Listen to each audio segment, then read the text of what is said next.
మనకి ఈ విషయం బాగా తెలుసు ఏంటయ్యా అంటే ఇశ్రాయేలీయుల్ని విడిపించడానికి మోషే పిలువబడ్డాడు. ఆ విషయం అందరికీ తెలుసా? యా తెలుసు. Yes brother. Yes, and you notice he was serving. He was tending his father-in-law's sheep. అయితే ఒకసారి మనం గమనిస్తే ఆయన అలాగ నాయకుడిగా లేదంటే ఇశ్రాయేలీయుల్ని విడిపించడానికి సిద్ధపడే ముందు ఎలాగున్నాడంటే ఆయన ఒక గొర్రెల కాపరిగా ఉన్నాడు. వాళ్ళ మామగారి యొక్క మందను మేపుతున్నాడు. Yes. Now let's look at how David was a favored servant. Starting in 1 Samuel 16, verse 11. సమూయేలు మొదటి గ్రంథము 16వ అధ్యాయము 11వ వచనంలో చూడండి, దావీదు కూడా ఎలాగూ ఒక నమ్మకమైన లేదంటే మంచి సేవకుడుగా ఉన్నాడో చూడండి. అక్కడ నీ కుమారులందరూ ఇక్కడ నున్నారా అని యెషయిని అడుగగా అతడు ఇంకను కడసారి వాడున్నాడు, అయితే వాడు గొర్రెలను కాయచున్నాడని చెప్పెను. అందుకు సమూయేలు, నీవు వాని పిలువనంపించుము, అతడు ఇక్కడకు వచ్చి వరకు మనం కూర్చున్నామని యెషయితో చెప్పగా అతడు వాని పిలువనంపించి లోపలికి తోడుకుని వచ్చెను. అతడు ఎర్రని వాడును చక్కని నేత్రములు గలవాడును చూచుటకు సుందరమైన వాడునై ఉండెను. అతడు రాగానే, నేను కోరుకున్నవాడు ఇతడే, నీవు లేచి వానిని అభిషేకించుమని యెహోవా సెలవీయగా సమూయేలు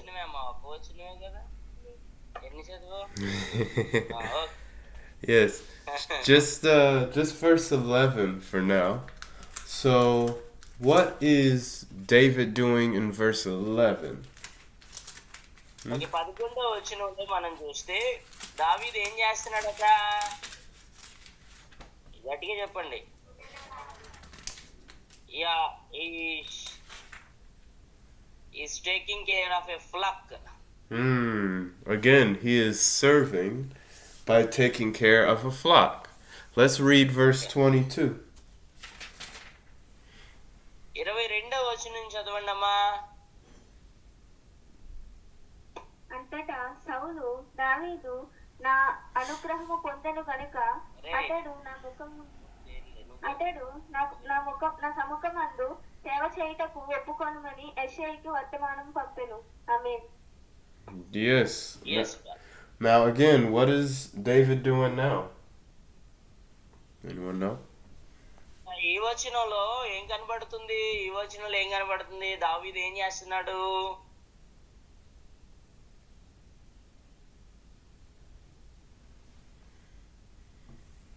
Yeah, they are telling a servant. Right.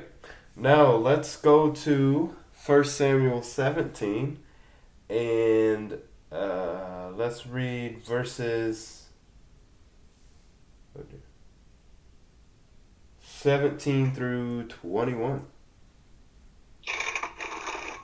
Okay, అదే సమూయేలు గ్రంథంలో 17వ అధ్యాయము 17 నుంచి 21వ వచనం వరకు చదవండి. యెషయి తన కుమారుడైన దావీదును పిలిచి, నీ సహోదరుల కొరకు వేయించిన ఈ గోధుమలలో ఒక తూమెడును ఈ 10 రొట్టెలను తీసుకొని బండిలో నున్న నీ సహోదరుల యొద్దకు త్వరగా పొమ్ము. మరియు ఈ 10 జున్నుగడ్డలు తీసుకొని పోయి వారి సహద్రిపతి తిమ్ము. నీ సహోదరులు క్షేమముగా ఉన్నారో లేదో సంగతి తెలుసుకొని వారి యొద్ద నుండి ఆనవాళ్ళు ఒకటి తీసుకుని రమ్మని చెప్పి పంపివేసెను. సౌలును వారును ఇశ్రాయేలులందరూ ఎలా లోయలో ఫిలిష్తీయులతో యుద్ధము చేయుచుండగా దావీదు ఉదయమున లేచి ఒక కాపరికి గొర్రెలను అప్పగించి ఆ వస్తువులను తీసుకొని యెషయి తనకిచ్చిన ఆజ్ఞ చొప్పున ప్రయాణమైపోయెను. అయితే అతడు సంతకమునకు వచ్చినప్పటికీ వారును వీరును భక్తులుగా తీరి జయము జయమని అరుచుచు యుద్ధమునకు సాగుచుండిరి. సైన్యమునకు ఎదురై ఇశ్రాయేలీయులను ఫిలిష్తీయులను యుద్ధ సన్నద్ధులై బయలుదేరిచుండిరి. So, tell me, what happens after that for David? What's about to happen What's about to happen? Does anyone know? Especially the youngsters, the little kids. They should know, right? అంటే ఇక్కడ చదువుతున్న ఈ మాటల తర్వాత ఆ అధ్యాయంలో ఏం జరుగుతుందో చెప్పగలరా?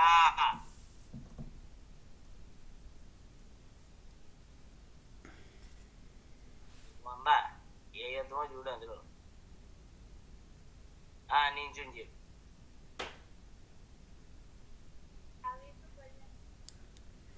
Yeah. Yeah. She's telling, I think you can hear her voice. Can you? Yes. Can you hear her voice? Yes, I can hear your voice. మళ్ళీ చెప్పమ్మా. Can you hear that? Barely. just a little barely. Hold on, let me turn you guys up. Okay. She said that David and Goliath, big battle. Yes, indeed.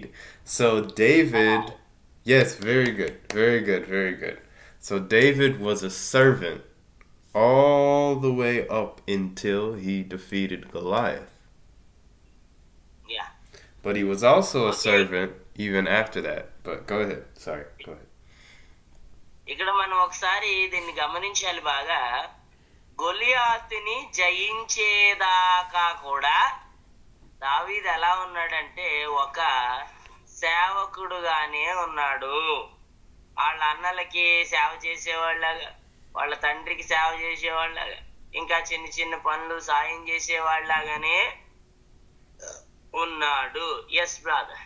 Yes, and also after he defeated Goliath, he was still a servant. Check out 1 Samuel 22:2. 22వ అధ్యాయము 2వ వచనం కూడా చదవండి. అదే పుస్తకం నుంచి 22:2 ఒక వచనం చెప్తే ఒక వచనం చదవండి. మరియు ఇబ్బంది గలవారందరూ, అప్పులు చేసుకొనిన వారందరూ, అసమాధానముగా నుండి వారందరూ అతని యొద్దకు కూడుకొనగా అతడు వారికి అధిపతి అయ్యను. అతని యొద్దకు ఎక్కువ తక్కువ 400 మంది వచ్చి ఉండిరి. ఆమేన్. Yes, very good, very good. So you see, David, even as a leader, he was serving the people. అయితే ఇక్కడ మనం గమనించాలి, గొలియాతుని చంపిన తర్వాత దావీదు ఒక మంచి నాయకుడు అయిపోయాడు, ఒక మంచి లీడర్ అయిపోయాడు. అయినప్పటికీ జనాలకి మాత్రం సేవ చేస్తున్నాడు. వాళ్ళని చక్కగా వారికి న్యాయం తీర్చుతున్నాడు. Yes. Awesome, great. Praise the Lord. Now, let's go to Genesis 39. Genesis 39. Starting at let's just read verses 2 through 4, and then 21 through 23. 39 ఆదికాండం 39 2 నుంచి 4 వచనాలు చదవండి. తర్వాత 22 నుంచి 24 చదవండి.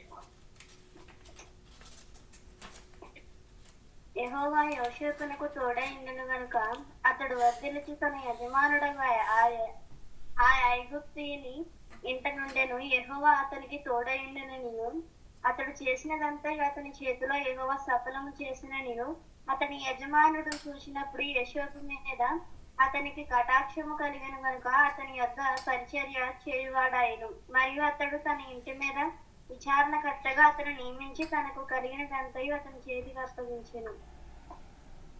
ఆమేన్. All right. Then 21 through 23? Or was that already read? 23 వరకు చదవండి. అయితే యెహోవా యోసేపునకు తోడై ఉండి అతని యందు కనికరపడి అతని మీద ఆ చెరసాల యొక్క అధిపతికి కటాక్షము కలుగునట్లు చేశాను. చెరసాల అధిపతి ఆ చెరసాలలోనున్న ఖైదీలందరినీ యోసేపు చేతికి అప్పగించాను. వారక్కడ ఏమి చేసిరో అదంతయు అతడే చేయించువాడు. యెహోవా అతనికి తోడై ఉండెను గనుక ఆ చెరసాల అధిపతి అతని చేతికి అప్పగింపబడిన దేనిని గూర్చి విచారణ చేయకుండెను. అతడు చేయనిది యావత్తు యెహోవా సఫలమగునట్లు చేసెను. ఆమేన్. ఆమేన్. Amen. So as you can see, everywhere Joseph went, he received favor. And he chose to serve in that favor. He did not try to promote himself. He chose to serve.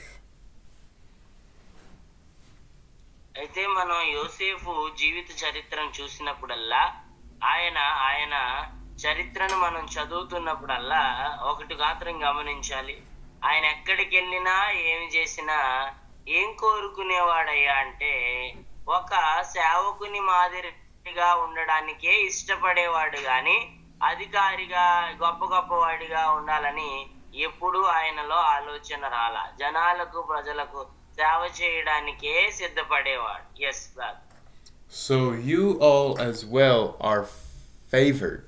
God's favor follows you. God's goodness and mercy shall follow you all the days of your life.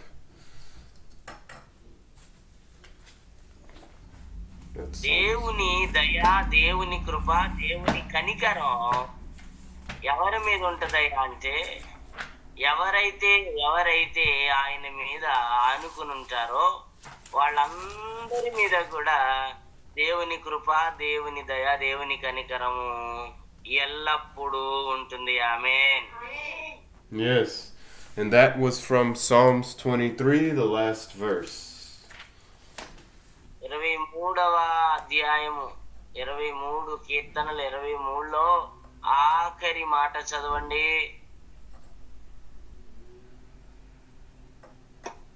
చిరకాలము యెహోవా మందిరములో నేను నివాసము చేసేదను. ఆమేన్. ఆమేన్. Amen. Amen. You are God's children. You have favor, just like Joseph did. Last, let's read how Abraham served in Genesis 18:3.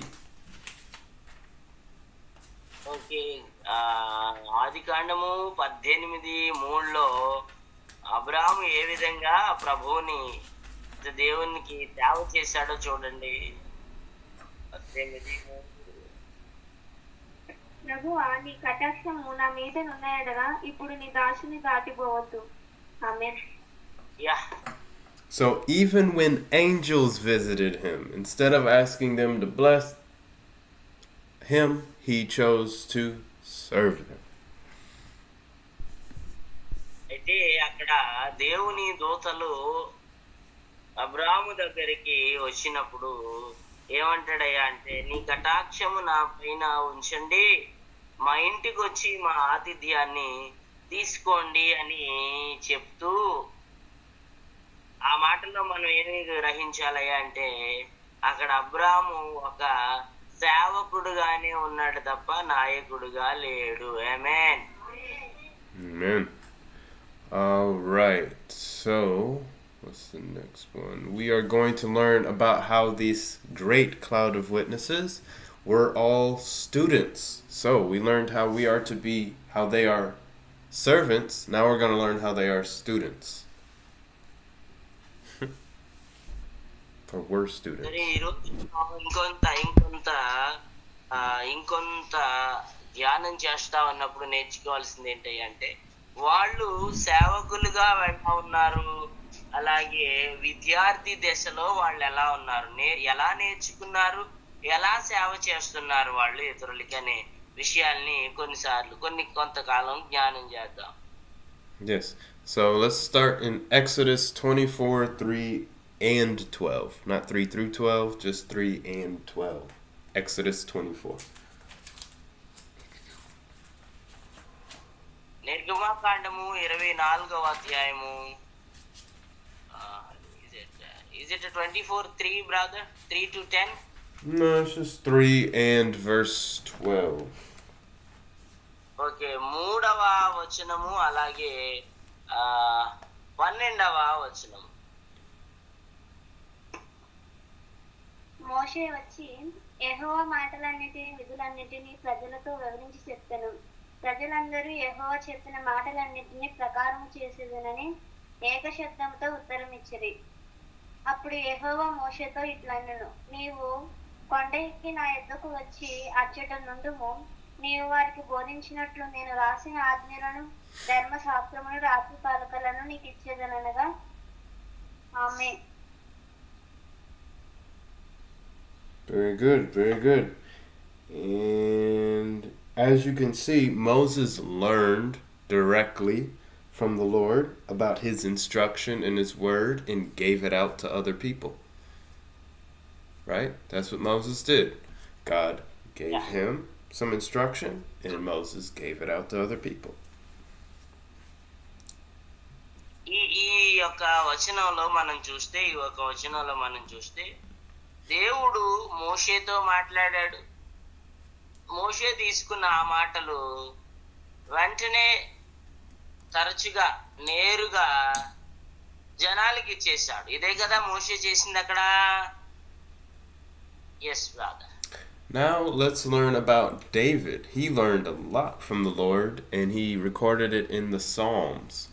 Let's start with Psalms 25, 4 through 5. 25వ కీర్తన 4-5 వచనాలు ఒకసారి చూద్దాం. దావీదు కూడా ఎలాగా ఈ విషయాలు నేర్చుకున్నాడో అక్కడ తెలుస్తుంది.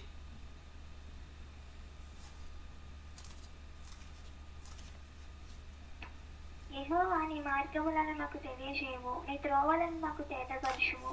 నన్ను నీ సత్యమును అనుసరింపజేసి నాకు ఉపదేశము చేయుము. నీవే నా రక్షణకర్తమైన దేవుడవు, దినమల్లా నీ కొరకు కనిపెట్టుచున్నాను. పరిశుద్ధ దేవుడు. Amen. Yes. Let us also read Psalms 143, verses 8 through 10. Okay, 143వ కీర్తన 8-10 వచనాలు కూడా ఒకసారి చదవండి. 8-10 వచనాలు. నీ యందు నేను నమ్మిక ఉంచి ఉన్నాను. ఉదయమున నీ కృపావార్తను నాకు వినిపింపు. నీ వైపు నా మనసు నేను ఎత్తుకొనిచున్నాను. నేను నడవవలసిన మార్గము నాకు తెలియజేయము. యెహోవా, నేను నీ మరుగు చూసి ఉన్నాను. నా శత్రువుల చేతి నుండి నన్ను విడిపింపుము.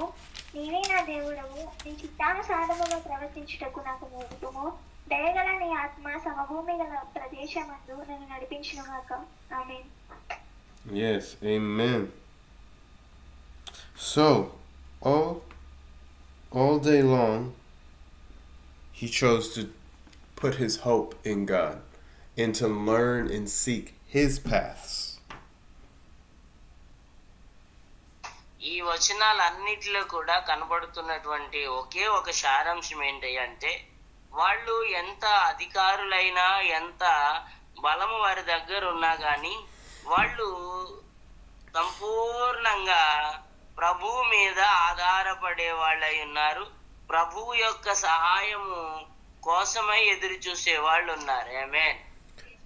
Yes, and this shows at all times, all throughout the day, he was a student. So ఈ అన్ని సందర్భాల్లో కూడా మనం చదివితే దావీదు ఎలా కనపడుతున్నాడయ్యా అంటే ఒక విద్యార్థి మాదిరిగానే కనిపిస్తున్నాడు. నాకు నేర్పించు, నాకు చెప్పు, నన్ను నడిపించు. ఇవన్నీ ఎవరు అడుగుతారండి? విద్యార్థి అంటే మనకు దగ్గర నేర్చుకునే వాళ్ళు ఇలా అడుగుతారు. సో దావీదు కూడా అలాగ ఒక విద్యార్థి మాదిరిగా అక్కడ కనబడుతున్నాడు. Yes. And for you all, it is okay to ask the Lord questions and learn from him. Let's look at how Abraham did it in Genesis 18:23. ఆదికాండము 18వ అధ్యాయం 23వ వచనంలో అబ్రాహాము ఏ విధంగా ప్రశ్నించి జవాబును పొందుకున్నాడో మనం అక్కడ చూడగలం. చూడండి ఒకసారి. అప్పుడు అబ్రహాము సమీపించి ఇట్లా నేను దుష్టులతో కూడా నీతిమంతులను నాశనము చేయుదువా? Yes. So it's okay to ask the Lord questions. You should be seeking his guidance and his instruction throughout the day because you set your hopes on him. మన మీద అనుకుంటాం ప్రభువుని ప్రశ్నలు అడగొచ్చా అని అనుకుంటాం. ప్రశ్నలు అడగొచ్చు మనం. ఎందుకంటే అబ్రాహాం అడిగి తన యొక్క నిరీక్షణకు సరైనటువంటి ఆధారాన్ని జవాబును పొందుకున్నాడు. మనం కూడా మన ఈ యొక్క పూర్తి రోజు మొదలుకొని రోజు ముగించేంత వరకు ఉన్న జర్నీలో మనం కూడా ప్రభువుని తెలియని వాటిని అడిగి వాటి మర్మాలు మనం తెలుసుకోవచ్చు. ఆమేన్. Yes, it is God who knows the paths of life. అయితే ఇక్కడ మనం గమనించాలి, దేవునికి గడచిన కాలం అంతా తెలుసు. So we know you are a servant. They were servants. They were students. Last, they were stewards. They were stewards. Do y'all have a word for steward? Like someone who manages things. Yeah. Got it. Just making sure. It is called అధికారి. Ah, yeah. అధికారి in our language అధికారి. సరే, ఇక్కడ మనం చూస్తే ఎలా ఉన్నామంటే, మొదటిగా సేవకులుగా ఉన్నాం, తర్వాత విద్యార్థులుగా కనబడుతున్నాం, చివరిగా అధిపతులుగా అధికారులుగా కనబడుతున్నాం. Awesome. So we're going to start with Exodus 4:2 and see how Moses was a steward and how God asked Moses to use what he had. Hey, brother. Yes. Exodus 4:2. We're going to learn about how Moses was a steward with what he had. Okay. నిర్గమకాండం 4:2 ఈ యొక్క మోషే ఎలా ఉన్నాడో మనం చూద్దాం ఒకసారి. యెహోవా నీ చేతిలోనిది ఏమిటి అని అతని అడిగెను, అందుకతడు కర్ర అనెను. ఆమేన్. Yes. brother. So you notice God did not ask Moses to go get this or collect these or first you need to make this. No. He just said, hey, what is in your hand? That's all God needed to. That's all God. Moses only needed what he already had in his hand for God to use him. అయితే ప్రభు మనల్ని వినియోగించుకోవాలి, ఆయన మహిమకై ఆయన ఉపయోగించాలి అని అనుకున్నప్పుడు అల్లా అక్కడికి వెళ్ళి అద్దె, ఇక్కడికి వెళ్ళి ఇద్దే అని ఏం చెప్పడు. అక్కడ మోసేని ప్రభు ఆయన మహిమకై వాడుకోవాలనుకున్నప్పుడు మోషే చేతిలో ఏదుందో దాన్నే వాడాడు. అంతేగాని కాశీ వెళ్ళు, కన్యాకుమారి వెళ్ళు, అదే అక్కడికి వెళ్ళి ఇక్కడికి వెళ్ళి అద్దె ఇద్దే అని ఏమి చెప్పలా. ఉన్న దానిని మాత్రం ఏం చేశాడు, ఉపయోగించాడు. Yes, brother, that's a great point. Amen. Right. That's all. Yeah. That's all God needs to use you at any point. Yeah. And you always have you'll have, what am I trying? You said it already, so thank you. Good. Yes. Moving to hard times. When things are confusing, foolish, God and you can still even be a good steward of those times. Let's look at Psalms 34:1 and then 17 through 19.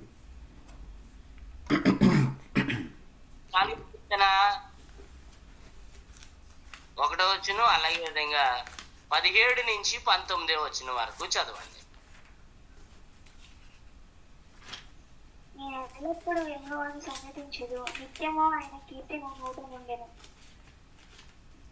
నీతిమంతులు మొరపెట్టగా యెహోవా ఆలకించును, వారి శ్రమలన్నిటిలో నుండి వారిని విడిపించును. విరిగిన హృదయము గల వారిని యెహోవా అసన్నుడు, నలిగిన మనసు గల వారిని ఆయన రక్షించును. నీతిమంతునికి కలుగు ఆపదలు అనేకములు, వాటి అన్నిటిలో నుండి యెహోవా వారిని విడిపించును. Amen. Yes. And he wrote this psalm during a very confusing, dark, challenging, and foolish time in his life. Let's look at 1 Samuel 21:10 through 22:1. So 1 Samuel 21 from 10 to the end, and then 22:1. సమూయేలు మొదటి గ్రంథము 21వ అధ్యాయము 10 నుంచి ఆఖరి వచనం వరకు, మళ్ళా 22వ అధ్యాయము 1వ వచనం వరకు చదివితే అక్కడ ఉన్నటువంటి సందర్భం విషయం మనకి బాగా తెలిసి వస్తుంది. చదువుదాం.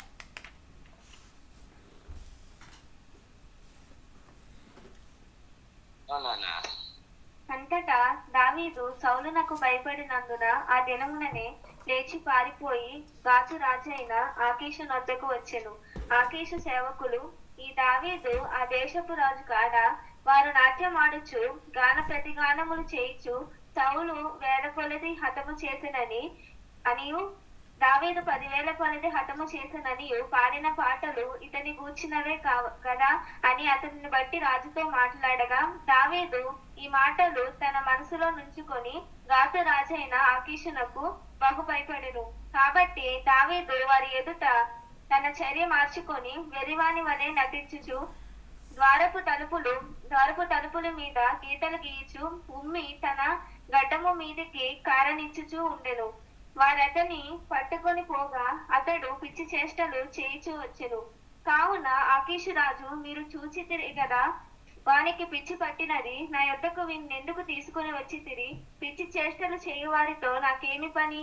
నా సన్నిధిని పిచ్చి చేష్టలు చేయుటకు వీని తీసుకొని వచ్చితిరేమి? వీడు నా నగరిలోనికి రాతగునా అని తన సేవకులతో అనెను. ఆమేన్. Yes. So David took this time, because this is when he wrote Psalms 34. This is when he wrote Psalms 34. So he took this confusing time to acknowledge God's faithfulness. Brothers and sisters, let us do the same. Let us journal. Let us write down God's faithfulness during our tough times to help keep us joyful. ఆమేన్. అయితే మనం ఇందాక 34వ కీర్తన చూసాం కదా, నేను ఎల్లప్పుడూ యెహోవాను సన్నుతించుదు నిత్యం ఆయన కీర్తి నా నోట నుండును అనే మాట అసలు దావీదు ఎలాంటి సందర్భంలో రాశాడు అని మనం ధ్యానిస్తే, ఇదిగో ఇప్పుడు చదువుకున్నాం కదా, ఆయన్ని ఒక రాజుగారి దగ్గరికి పట్టుకెళ్ళిపోవడం, ఆయనేమో పిచ్చోళ్ళలాగా యాక్ట్ చేయడం, అలా యాక్షన్ చేయడం వల్ల సర్లే తీసుకెళ్ళిపోండి, వీడి పిచ్చోడు ఎందుకులే అనేసి అనడం. అంటే పిచ్చోళ్ళ యాక్ట్ చేసే అంత పరిస్థితిలో ఉన్నా గాని దేవుణ్ణి ఏం చేస్తున్నాడట? స్తుతిస్తున్నాడు. సో మనం కూడా కొన్నిసార్లు పిచ్చోళ్ళు అయిపోతాం. ఇంట్లో సమస్యలు కావచ్చు, మనం కొని తెచ్చుకున్నాయి కావచ్చు, లేదు ఇంకోటి కావచ్చు, భార్య వల్ల కావచ్చు, భర్త వల్ల కావచ్చు, బిడ్డల వల్ల కావచ్చు, అలాగా పిచ్చోళ్ళు అయిపోతాం. అలాంటప్పుడు కూడా ఏం చేసేలాగా ఉండాలంటే ఆయన్ని సన్నుతించేలాగా ఉండాలి. స్తోత్రం చెప్పండి. Hallelujah. So next, we're still with David. David, during his time when he was fleeing and he was not on the throne, chose to still conquer land. Let's read 1 Samuel 23, 1-5. 23వ అధ్యాయం, అదే పుస్తకంలో 23వ అధ్యాయము 1-5 వచనాలు. సమూయేలు మొదటి గ్రంథం 23వ అధ్యాయం 1-5 వచనాలు. తరువాత ఫిలిష్తీయులు కేయిలా మీద యుద్ధము చేసి కళ్ళము మీది ధాన్యమును దోచుకొని చున్నారని దావీదునకు వినబడెను.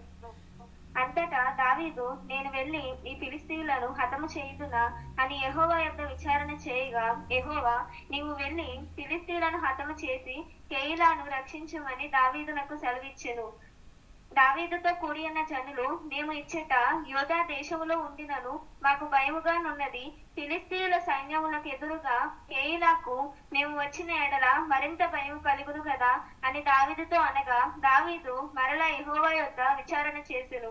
నీవు లేచి కేయిలాకు వెళ్ళుము, ఫిలిష్తీయులను నీ చేతికి అప్పగించుదునని యెహోవా సెలవీయగా, దావీదును అతని జనులను కేయిలాకు వచ్చి ఫిలిష్తీయులతో యుద్ధము చేసి వారిని లెస్సగా హతము చేసి వారి పశువులను దోచుకొని వచ్చిరి. ఇలాగున దావీదు కేయిలా కాపురస్తులను రక్షించును. That's right. So David took the people he had around in his life in this time of defeat, but he still was investing into the future that he knew was coming. Does God have a calling on your life? What can we be doing now in order to prepare for that. మనం దీనిని బాగా గమనించినట్లయితే అక్కడ రాజుగారి దగ్గర ఆయన పిచ్చోళ్ళలాగా నటించి వెంటనే రాజ్యంలోకి వెళ్ళిపోయి కూర్చోాల అని ఏం చేశాడంటే రాబోయే భవిష్యత్తు కోసం ఒక మంచి ప్రణాళిక కలిగి ఉండి ఆ కేయిలా జనాలందరినీ ఏం చేశాడంటే స్వాధీనపరుచుకున్నాడు అంటే ఇక్కడ మనం నేర్చుకోవాల్సింది భవిష్యత్తుకి తగిన ప్రణాళిక మనము కలిగి ఉండాలి. అలాగే భవిష్యత్తులో ప్రభు కోసం ఏం చేయబోతున్నామో అనే విషయాలను కూడా మనం తరచుగా ధ్యానిస్తూ పాటిస్తూ ఉండాలి. ఆమేన్. Amen. Last with David, we look at 1 Samuel 21, verses 6 and 9.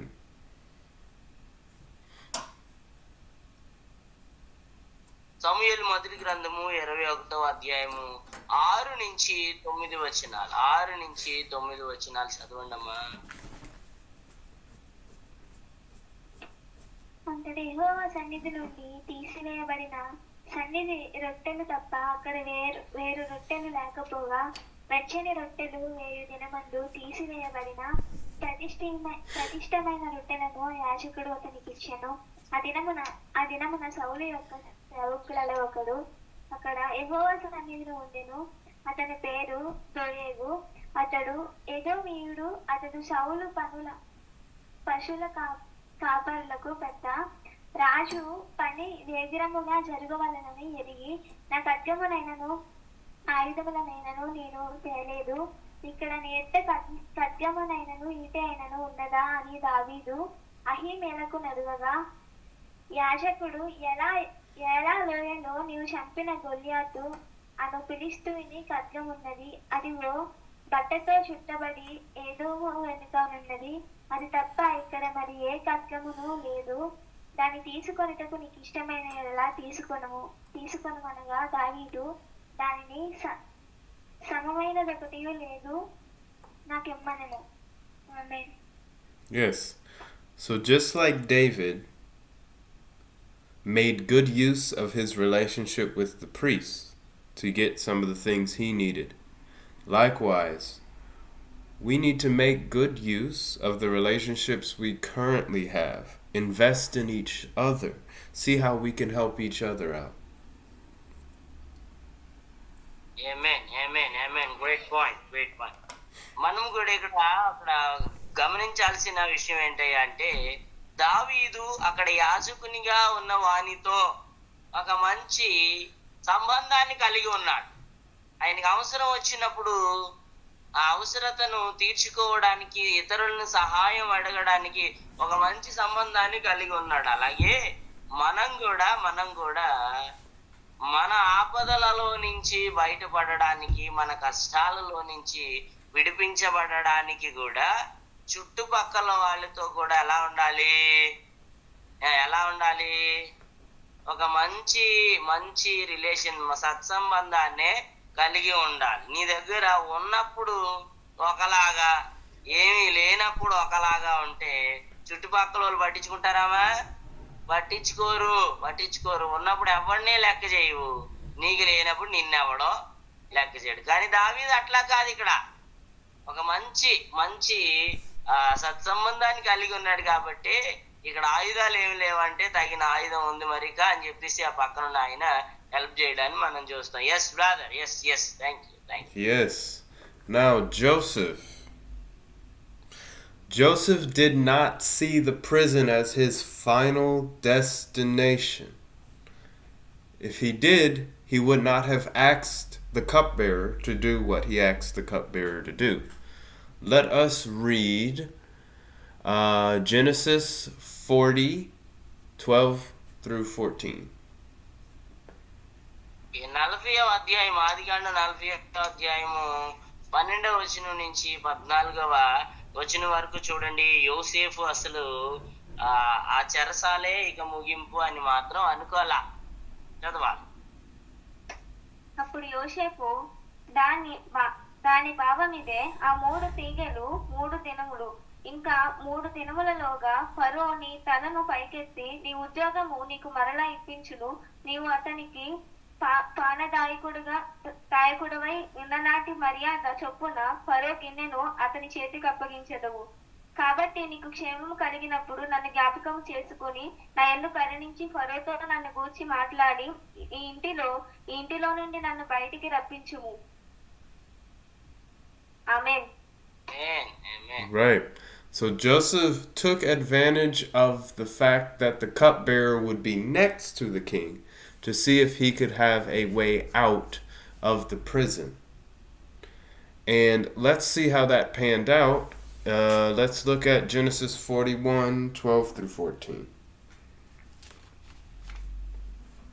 41వ అధ్యాయం ఆదికాండం 41వ అధ్యాయము 12వ వచనం నుంచి 14వ వచనం వరకు కూడా ఒకసారి చదవండి.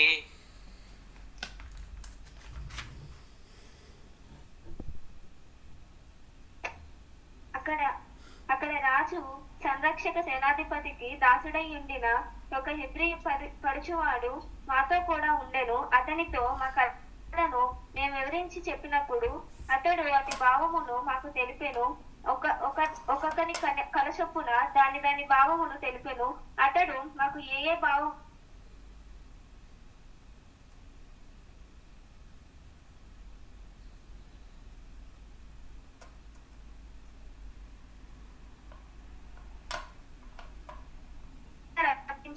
అతడు క్షౌరము చేయించుకొని మంచి బట్టలు కట్టుకొని ఫరో యొద్దకు వచ్చెను. ఆమేన్. Yes. So the conclusion for Joseph in this case would be Proverbs 18:16. Please someone read it.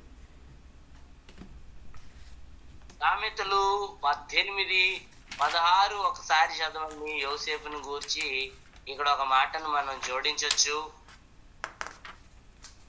18:16 ఒకడు ఇచ్చు కానుక వానికి మేలు కలుగజేయును, అది గొప్ప వారి ఇంటికి వారిని రప్పించును. ఆమేన్. Yes. It's a good word. Yes. Now last, as far as being a steward, let's look at Genesis 14:18-20, and someone else look up Malachi 3:10. మలాకి గ్రంథము 3వ అధ్యాయం 2వ వచనం ఒకరు చూడండి. ఇక ఆదికాండము 18వ అధ్యాయము. Is it Genesis 18:18-20. ఓకే, 14వ అధ్యాయం ఆదికాండము 14వ అధ్యాయము 18-23 ఒకరు చూడండి. జెనిసిస్ చదవండి ముందు. జెనిసిస్ ఆదికాండం చదవండి.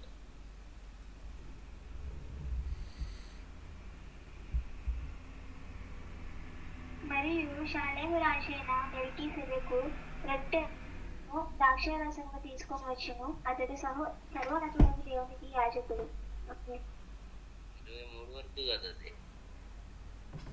అప్పుడు అతడు అబ్రహామును ఆశీర్వదించి ఆకాశమంతయును సర్వోన్నతుడైన దేవుని వలన Abraham ఆశీర్వదింపబడెను.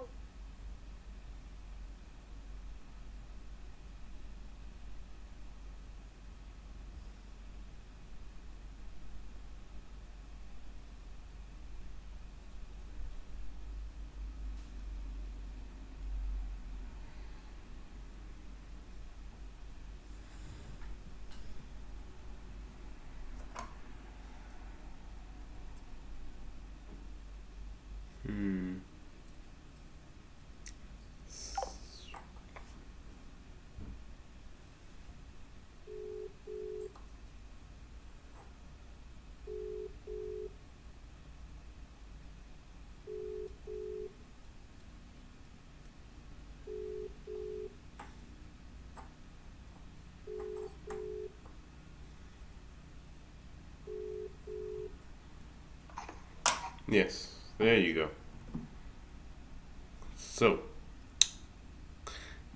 So when we give to the Lord, He is sure to pay us back abundantly. That is another way that the greats were stewards of their wealth.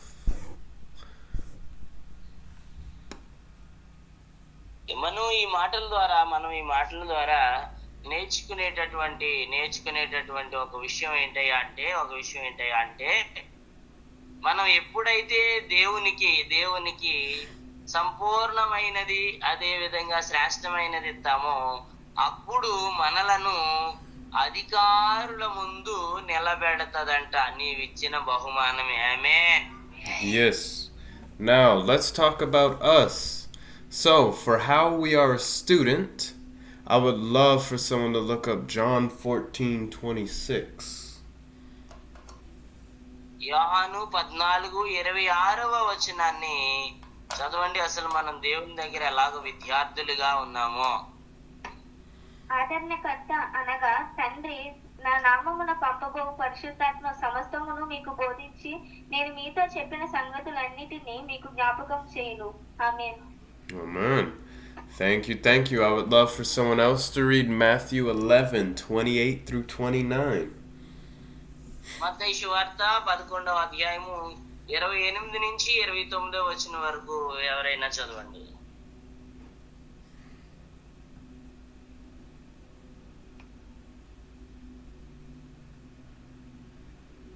ప్రయాసపడి భారము మోసుకొనిచున్న సమస్త జనులారా నా యొద్దకు రండి, నేను మీకు విశ్రాంతి కలుగజేయుదును. నేను సాత్వికుడను దీన మనసు గలవాడను గనుక మీ మీద నా కాడి ఎత్తుకొని నా యొద్ద నేర్చుకునేది, అప్పుడు మీ ప్రాణమునకు విశ్రాంతి దొరుకును. ఎలా అనగా నా కాడి సులువుగాను నా భారము తేలికగాను ఉన్నది. Amen. And I want you to notice that Jesus said, "Learn from me." He said, "Learn from me." And I want you to remember what we read in Psalms 25 and Psalms 143. ఇక్కడ మనం బాగా గమనిద్దాం. యేసయ్య ఏమని చెప్తున్నారంటే నా నుంచి నేర్చుకోండి, నా యొద్ద నుంచి నేర్చుకోండి అన్నాడు. 23వ కీర్తనలో అదే చూసుకున్నాం. 143వ కీర్తనలో కూడా మనం ఆ విషయాలే నేర్చుకున్నాం. Yes brother. Yes. And let me solidify this point by talking about Martha and Mary in Luke 10:38 through 42. 10వ అధ్యాయం లూకా సువార్త 10వ అధ్యాయము 38-42 వరకు ఒకసారి చదవండి. లూకా సువార్త 10:38-42. అంతట వారు ప్రయాణమై పోవుచుండగా ఆయన ఒక గ్రామంలో ప్రవేశించును. మార్తా అను ఒక స్త్రీ ఆయనను తన ఇంట చేర్చుకొనెను. ఆమెకు మరియా అను సహోదరి ఉండెను. ఈమె యేసు పాదముల యొద్ద కూర్చుండి ఆయన బోధ వినుచుండెను. మార్తా విస్తారమైన పని పెట్టుకొనుట చేత తొందరపడి ఆయన యొద్దకు వచ్చి, ప్రభువా, నేను ఒంటరిగా పని చేయుటకు నా సహోదరి నన్ను విడిచిపెట్టినందున నీకు చింత లేదా? నాకు సహాయం చేయమని ఆమెతో చెప్పుమనెను. అందుకు ప్రభువు, మార్తా మార్తా, నీవు అనేకమైన పనులను గూర్చి విచారము కలిగి తొందరపడుచున్నావు గాని అవసరమైనది ఒక్కటే, మరియు ఉత్తమమైన దానిని ఏర్పరచుకొనెను. మరి ఆ ఉత్తమమైన దానిని ఏర్పరచుకొనెను, అది ఆమె యొద్ద నుండి తీసివేయబడినని ఆమెతో చెప్పెను. Yes, amen. Now, that was us being a student. Now let's talk about us being a good steward and being a good steward of our time, starting with Ephesians 2:10.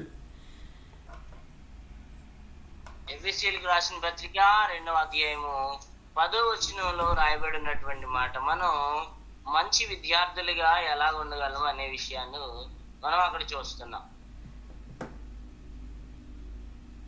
మరియు వాటి అందు మనము నడుచుకున్నవాడనని దేవుడు ముందుగా సిద్ధపరిచిన సత్క్రియలు చేయుటకే మనము క్రీస్తు యేసునందు సృష్టింపబడిన వారిని ఆయన చేసిన పని అయి ఉన్నాము. ఆమేన్. And again, I drive this point further, or he drives this point further in Philippians 2:13. ఫిలిప్పీయులకు రాసిన పత్రిక 2వ అధ్యాయము 13వ వచనాన్ని కూడా చూడండి ఒకసారి. ఎందుకనగా మీరు ఇచ్చయించుటకును కార్యసిద్ధి కలుగ చేసుకుంటకును తన దయా సంకల్పము నెరవేర్పుకై మీరు కార్యసిద్ధి కలుగ చేయువాడు దేవుడే. ఆమేన్. ఆమేన్. Yes, and keeping in mind that there are lost people that are watching us, I would like to add Colossians 4:5-6. కొలస్సీయులకు రాసిన పత్రిక 4వ అధ్యాయము 5 నుంచి 6 వచనాలు కూడా చదవండి. సమయము పోనీయక స్వధీనియోగం చేసుకొనుచు సంగమునకు వెలుపటి వారి ఎడల జ్ఞానము కలిగి నడుచుకొనిడి. ప్రతి మనుషునికి ఎలాగూ ప్రత్యుత్తరం ఇయ్యవలనో అది మీరు తెలుసుకొనుటకై మీ సంభాషణ ఉప్పు వేసినట్లు ఎల్లప్పుడూ రుచిగలదిగాను కృపా సహితముగాను ఉండనీయుడి. ఆమేన్. Yes, beautiful. And then I'd also like to add 1 Thessalonians 4:9-12. తెస్సలోనికీయులకు రాసిన మొదటి పత్రిక 4వ అధ్యాయము 9వ వచనం నుంచి 12వ వచనం వరకు. సహోదర ప్రేమను గూర్చి మీకు రాయనక్కరలేదు. మీరు ఒకరినొకరు ప్రేమించుటకు దేవుడు చేతనే నేర్పబడితిరి. అలాగుననే మాసిదోనియా ఎల్లంతటా ఉన్న సహోదరులందరినీ మీరు ప్రేమించుచున్నారు. సహోదరులారా, మీరు ప్రేమయందు మరి ఎక్కువగా అభివృద్ధి నొందుచుండవలెననియు సంఘమునకు వెలుపటి వారి ఎడల మర్యాదగా నడుచుకొనుచు మీకేమీ కొదువ లేకుండానట్లు మేము మీకు ఆజ్ఞాపించిన ప్రకారము మీరు పరుల జోలికి పోక మీ సొంత కార్యములను జరుపుకొనుట యందును మీ చేతులతో పనిచేయట యందును ఆశ కలిగి ఉండవలెననియు మిమ్మును హెచ్చరించుచున్నాము. ఆమేన్. ఆమేన్. Amen. And last, for being a good steward of our time in general, Galatians 6:8-9.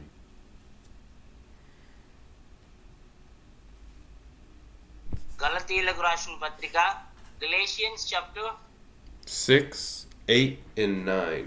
Verses 8 and 9. Okay 8-9 వచనాలు.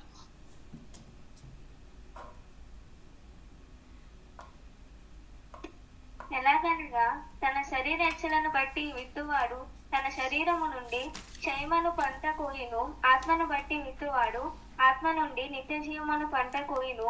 మనము మేలు చేయట యందు విసుకక యుందుము. మనము అడయక మేలు చేసితుమేని తగిన కాలమందు పంట కోతుము. ఆమేన్. ఆమేన్. Yes.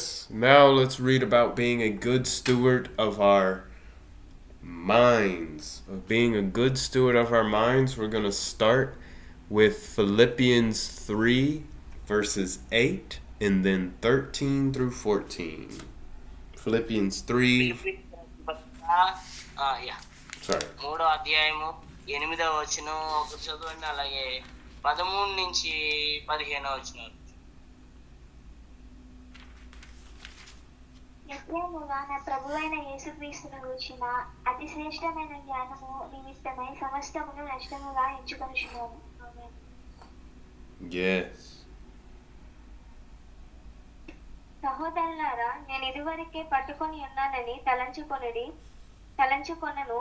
అయితే ఒకటి చేయుచున్నాను, వెనుక ఉన్నవి మరిచి ముందున్న వాటి కొరకే వేగిరపడుచు క్రీస్తు యేసునందు దేవుని ఉన్నతమైన పిలుపునకు కలుగు బహుమానమును పొందవలెనని గురి వద్దకే పరిగెత్తుచున్నాను. కాబట్టి మనలో సంపూర్ణలమైన వారమందరూ ఈ తాత్పర్యమే కలిగి ఉందము. అప్పుడు దేని గూర్చి అయినను మీకు వేరు తాత్పర్యములు కలిగి ఉన్న ఎడల అది దేవుడు మీకు బయలుపరచును. ఆమేన్. ఆమేన్. Yes. And then let's read Philippians 4 verses 4-8.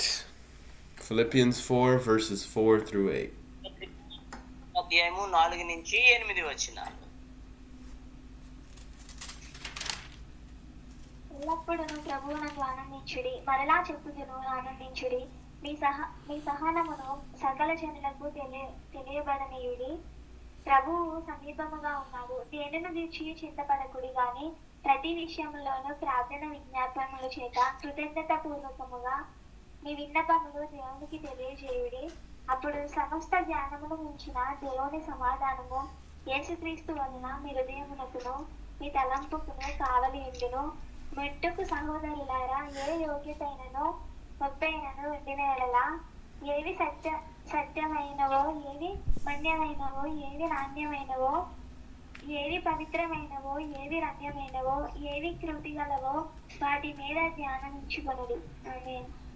Amen. Yes, amen. Now let's talk about being a good steward of our resources, starting with Hebrews 13:16. 13వ అధ్యాయం ఎబ్రీ పత్రిక 13వ అధ్యాయము 16వ వచనం ఒకసారి చదవండి. మంచి అధికారిగా మంచి నాయకునిగా ఉండే విషయాలు అక్కడ రాయబడి ఉన్నాయి.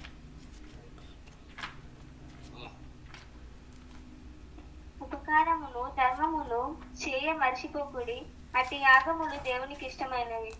ఆమేన్. ఆమేన్. Yes, yes.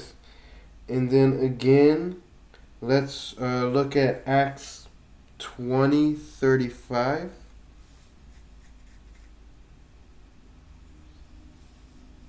అపోస్తల కార్యములు 20వ అధ్యాయము 35వ వచనం.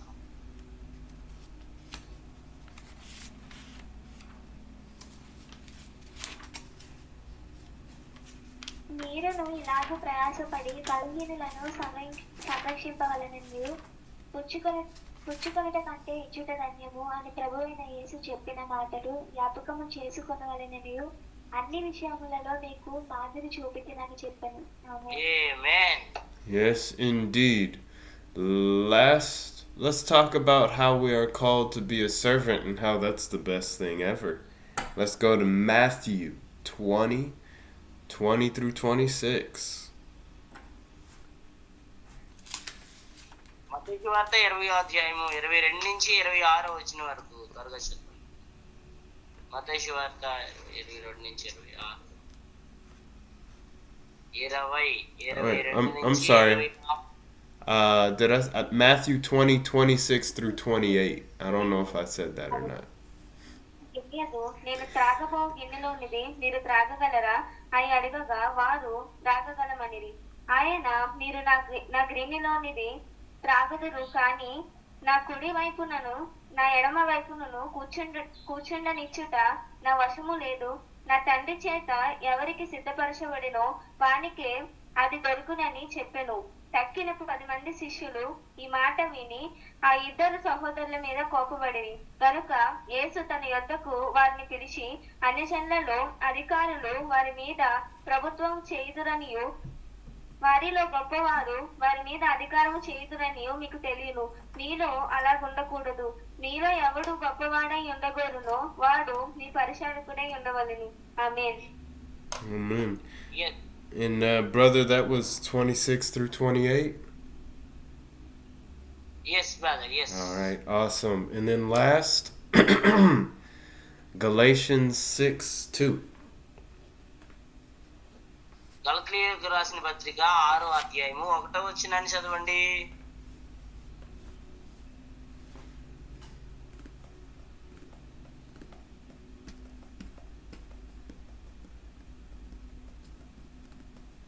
సహోదరులారా, ఒకడు ఏ తప్పిదములోనైనను చిక్కుకొన్న ఎడల ఆత్మ సంబంధులైన మీలో ప్రతివాడు తానును శోధింపబడుదునేమో అని తన విషయమై చూచుకొనుచు సాత్వికమైన మనసుతో అటి వాణిని మంచి దారికి తీసుకుని రావలెను. Amen. Amen.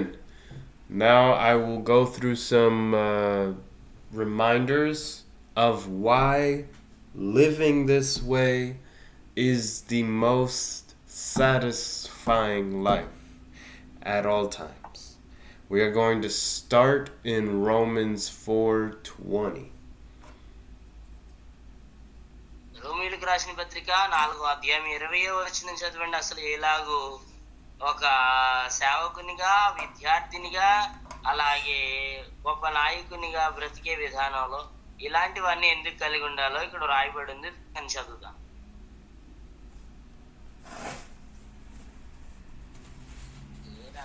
నాకే వచ్చిన గుర్తుంటలేదా, మీకు గుర్తులేదా? ఏదో చదివే. అవిశ్వాసం వలన దేవుని వాగ్దానములను గూర్చి సందేహింపక దేవుని మహిమపరిచి ఆయన వాగ్దానం చేసిన దాన్ని నెరవేర్చుటకు సమర్థుడని రూఢిగా విశ్వసించి విశ్వాసము వలన బలము నొందెను. ఆమేన్. Very good. You can grow in your faith while you wait on the Lord. Let's look at John 4, starting at verse 10. And then we'll read 13 through 14, and then 34 through 38. యోహాను సువార్త 4వ అధ్యాయము 10వ వచనం చదవండి. మళ్ళా yes, 4:10 and after that 13 through 14, then 34 through 38. okay. 13 నుంచి 14 చదవండి. 34 నుంచి 38 వచనం వరకు కూడా చదవండి. అందుకు యేసు, నీవు దేవుని వరమును నాకు దాహమునకిమ్మని నేను అడుగుచున్న వాడెవడో అదియు ఎరిగి ఉంటే నీవు ఆయనను ఎరుగుదువు, నీవు ఆయనను అడుగుదువు, ఆయన నీకు జీవజలం ఇచ్చునని ఆమెతో చెప్పాను. అందుకు యేసు, ఈ నీళ్లు త్రాగు ప్రతి వాడును మరలా దప్పుకొనును, నేనిచ్చు నీళ్లు త్రాగు వాడెప్పుడు దప్పుకొనడు, నేను వానికి ఇచ్చు నీళ్లు నిత్య జీవమునకే, వానిలో ఊరేడి నీటి బుక్కుగా ఉండునని ఆమెతో చెప్పాను.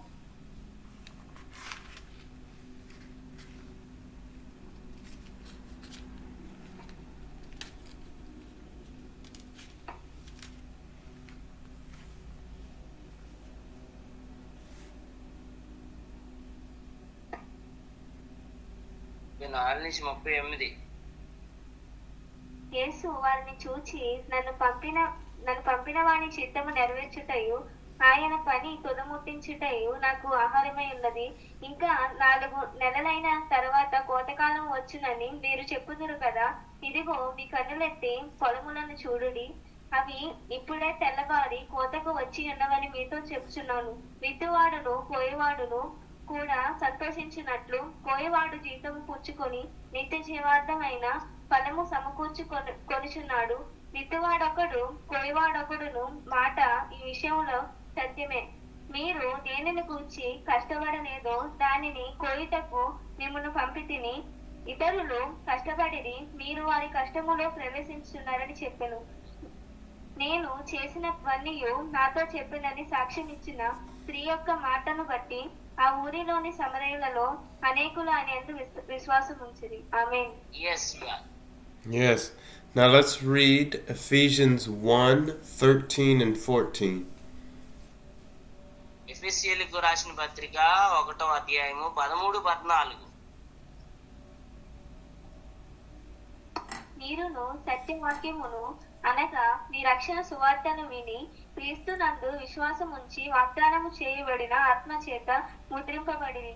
దేవుని మహిమకు కీర్తి కలుగుటకై ఆయన సంపాదించుకొనిన ప్రజలకు విమోచనము కలుగు నిమిత్తము ఈ ఆత్మ మన స్వాస్థ్యముగా సంచకరువుగా ఉన్నాడు. ఆమేన్. Amen. Now let us read Romans 15:13. 15వ అధ్యాయం 13వ వచనం. రోమీయులకు రాసిన పత్రిక 15, 13.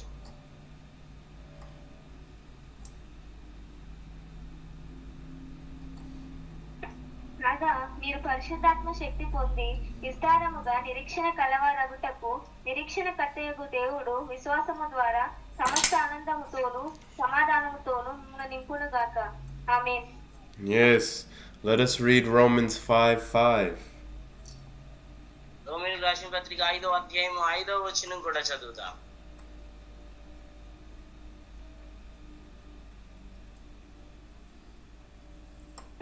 ఎందుకనగా ఈ నిరీక్షణ మనలను సిగ్గుపరచదు, మనకు అనుగ్రహింపబడిన పరిశుద్ధాత్మ ద్వారా దేవుని ప్రేమ మన హృదయములలో కుమ్మరింపబడి ఉన్నది.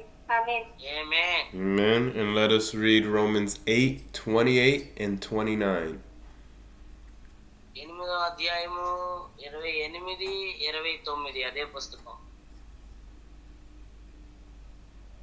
దేవుని ప్రేమించు వారికి అనగా ఆయన సంకల్పము చొప్పున పిలువబడిన వారికి మేలు కలుగుటకై సమస్తమును సమకూడి జరుగుచున్నవని ఎరుగుదుము. ఎందుకనగా తన కుమారుడు అనేక సహోదరులలో జ్యేష్ఠుడగునట్లు దేవుడెవరని ముందు ఎరిగినో వారు తన కుమారునితో సారూప్యము కలవారవుటకు వారిని ముందుగా నిర్ణయించెను. ఆమేన్. Yes, and you all know how to love the Lord. We went over a lot of it today. So with that being said, let us read Deuteronomy 28:2 to close. ద్వితీయోపదేశ కాండము 28వ అధ్యాయము 2వ వచనాన్ని చదవండి, ముగించుకుందాం.